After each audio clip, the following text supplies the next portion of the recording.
y'all, it's Kimberly here.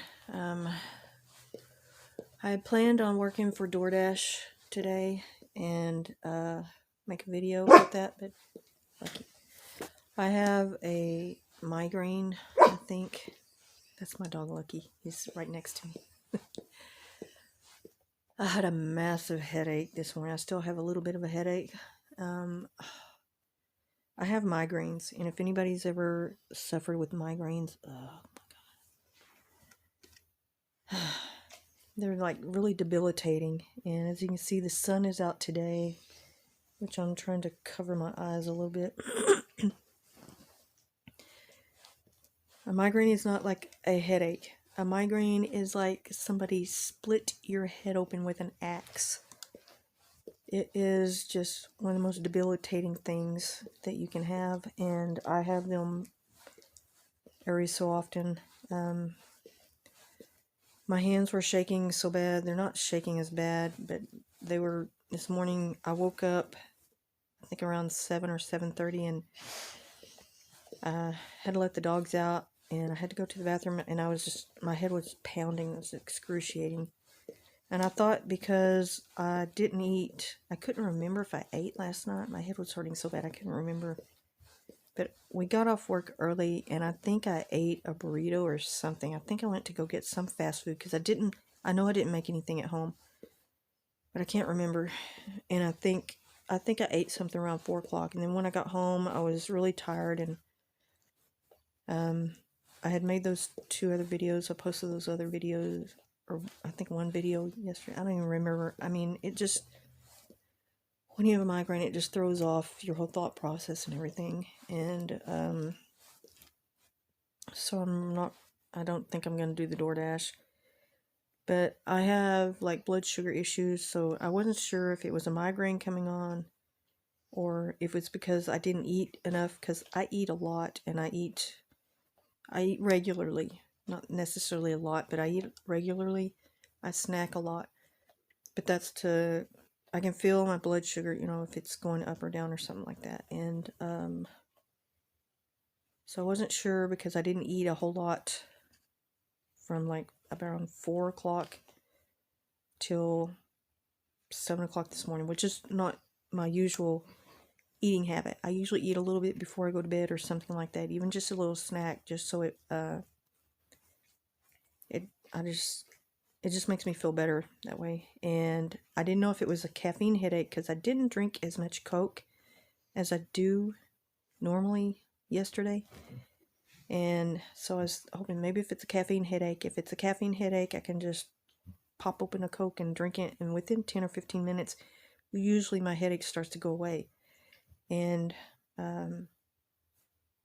so I was assuming it was a migraine and maybe a caffeine headache. And plus, me not eating that way, I thought maybe it was a combination of all 3. I don't know. And I took two ibuprofens, and this is the way I usually medicate myself. I don't take any other kind of medication, but I take the 2 ibuprofens, and then if it doesn't start to go away in about 20 to 30 minutes, if I don't notice it kind of starting to decrease, the pain's starting to decrease, I take another one. And then if it doesn't start decreasing in about another 15 or 20 minutes, somewhere around there, I take another one. And then I'm hoping that it will stop at that, because that's 4 ibuprofens. My limit is 5. You really aren't supposed to take too much medication. I try to space it out a little bit at a time. And I took 3 of them already, and I ate. The only thing I could eat, I was nauseous.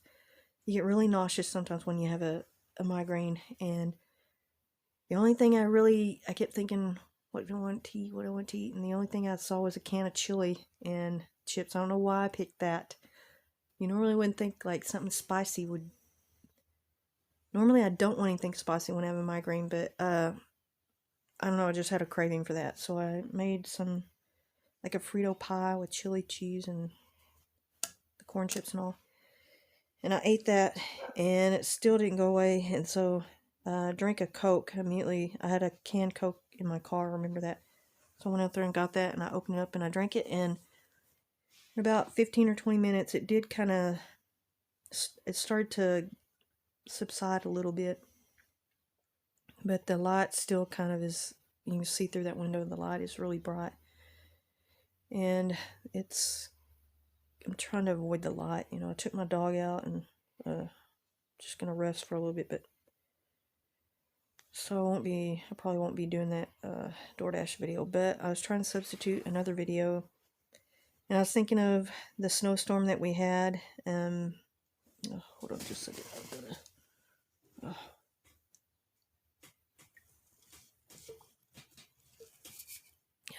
And it actually kind of settles my stomach sometimes when I drink a Coke.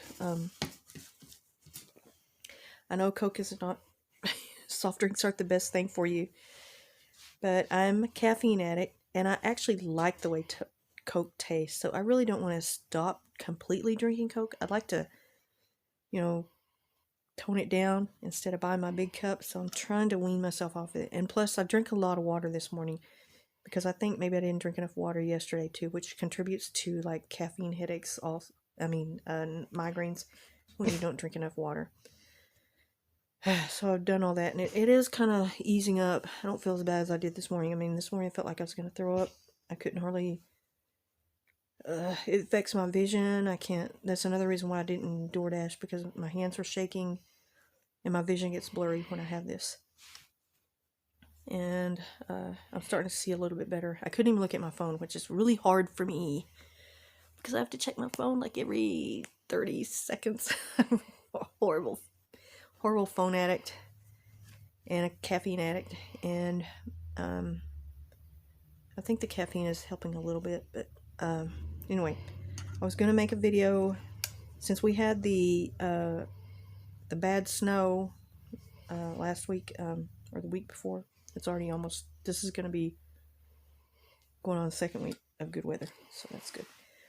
But some of the items that I thought about with all the power outages and things, I'm a little bit of a prepper. I'm not a real true survivalist type prepper, but I've always kind of been a prepared kind of person, so these are just some of the things that I was going to show y'all to see, or so y'all can see some things that you can buy to kind of alleviate some of the, the conditions if that does happen again, especially with the water being cut off, the electricity and the heat and everything like that. I've already said before that I rely on, to me, I think gas heat is the best.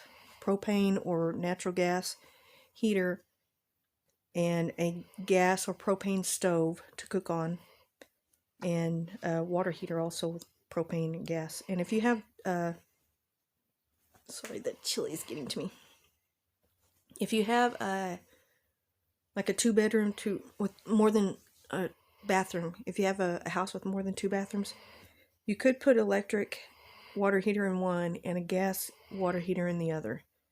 And that way it kind of evens out the bills, because you never know which utility is going to be more expensive from year to year. So that's kind of a way to kind of stretch the bills out a little, trying to even them out a little bit. And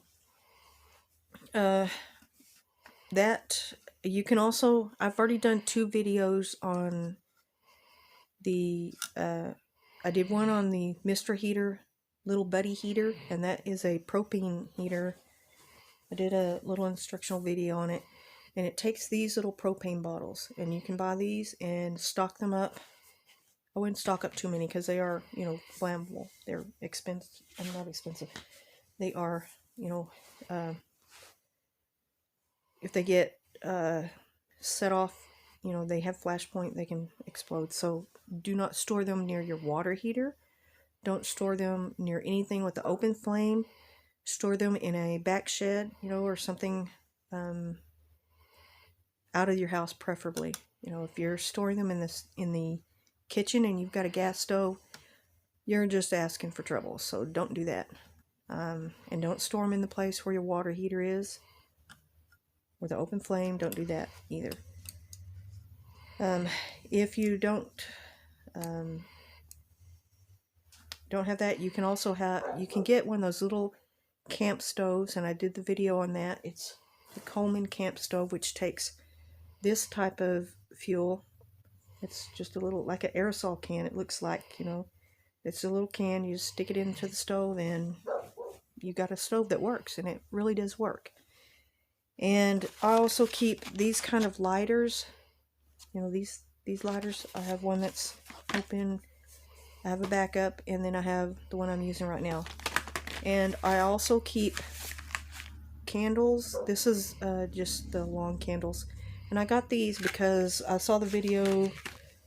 There's a lot of videos online about you can use these and you stick it in like a small can of, or either a big can, small or big, either one. You can cut these in half and stick one in a small can of Crisco, or the vegetable shortening. Doesn't have to be Crisco, it could be any brand, just a cheap brand even. And you can keep a couple of those cans in your cupboard, and you stick one of these in the middle and you light it, and you have a massive candle that'll last, I think there's estimates of like 18 to 36 hours or something like that, depending on how big it is. So I keep, you know, me a little store of things like these. And also you should probably keep some matches in case, you know, these things can fail. So keep matches, or either the stick matches, either the ones in the fold up, the paper match, whatever, I don't know what they're called, or the ones with the wooden. That's my other dog outside. She's outside, she's barking at probably the cats. And I always keep like jugs of water. Always keep a few gallons of water or something, especially since I have my dogs. I always stay stocked up on water. And this is it's called the atomic beam, and it's a really nifty little thing, and you put batteries in it. I don't remember what it takes. I think it takes 3 AA batteries on them. Yeah, it does. 3 AA batteries. And it's really super bright when you first put the batteries in it. For the first week of using it for like several hours a day, it's bright. I mean, the first time you put the batteries in it and you open it up, it'll light up a room. And you can use it sparingly to save the batteries. And also, I have these solar lights right here. These are ones I bought on eBay. I don't even know if they have a brand name on them. There's a lot of different kinds. There's a ton of solar lights that you can buy online, Amazon, eBay, even at Walmart and other places. They have a lot of different type of solar lights that you can buy. And I would get several of those, because when your electricity goes out, those are really handy. And it's got the solar panel on the top, and you just set it outside somewhere, and in the bottom it's got a little hatch, and you take it off and you can put batteries in it. And this thing brights up super bright too for the first few. If you use it several hours for probably a week, it'll light up the room pretty good. The first it's not as, I wouldn't say it's as bright as this thing is super bright, considering, you know, it's not very bright right now because I've had batteries in it for about a month, you know, but it's still got a little bit of light in it. And these, I think this one takes AAA batteries. It takes 3 AAA batteries for this. And there's all different kinds online. You just find one. I bought mine in a pack of, I think it was like maybe a pack of 2. You get 2 lanterns. It depends on the retailer. You just, whatever store you go to, Amazon or whatever, eBay. I bought mine on eBay. And you might be able to get a good deal on them. Sometimes they have really good deals, and those are really good for, you know, if your electricity goes out, at least you'll have enough lights just to walk around the house or whatever. So you can keep your candles. Gotta have something to light them with. Get you a solar or a battery operated light, and one of those battery operated radios is really good. I used to have one, but it broke. I'd like to get another one. And the camp stove, and the fuel, plus the little buddy heater if it's cold. You can shut the door to one room and warm up that room. You can all sleep in that one room and mostly stay in that room. These canisters last about 4.5 hours on low, maybe close to 5 hours somewhere. So you could use like probably 2 of them overnight, and maybe in the daytime if it warms up a little bit, just use one, turn it off for an hour, turn it back on for an hour, a couple of hours, turn it off. I don't know, something. You know, something to keep it bearable, because a lot of people froze to death in this weather. So I think a lot of people are going to start thinking about being more prepared. And I think my headache's kind of going away a little bit. And there's also canned food. Stock up on canned food. Get canned meats, canned vegetables, just a variety of things. Always have an extra bag of dog food, or keep stocked up pretty regularly, because that's the way I do with my dogs. I buy the dog food, you know, probably about a week before it would normally run out. I buy another big 50-pound bag, and make sure you have enough water, bottled water, again. Okay, those are just my little tips of things of what I normally have all the time in my house. And for a lot of people that were in this storm, they didn't have any of this. So next time, or start now. Start stocking up now. Get some things stocked up. You can even make what they call a go bag, which has like your incidentals, like your toothpaste, toothbrush, socks, underwear, maybe a change of a shirt, or you can also have this is like a little, it should weigh under 10 pounds. Your go bag should be all the important things: medicine, eyeglasses, or extra important things that you absolutely cannot do without. And it should be packed and should be sitting somewhere in your room where you know exactly where to get it. And also having a duffel bag or something, maybe pre-packed, or if you know that a weather event starting to happen, you may have to evacuate, go ahead and pack that bag up, put all your clothes, your whatever extra in the big duffel bag, whatever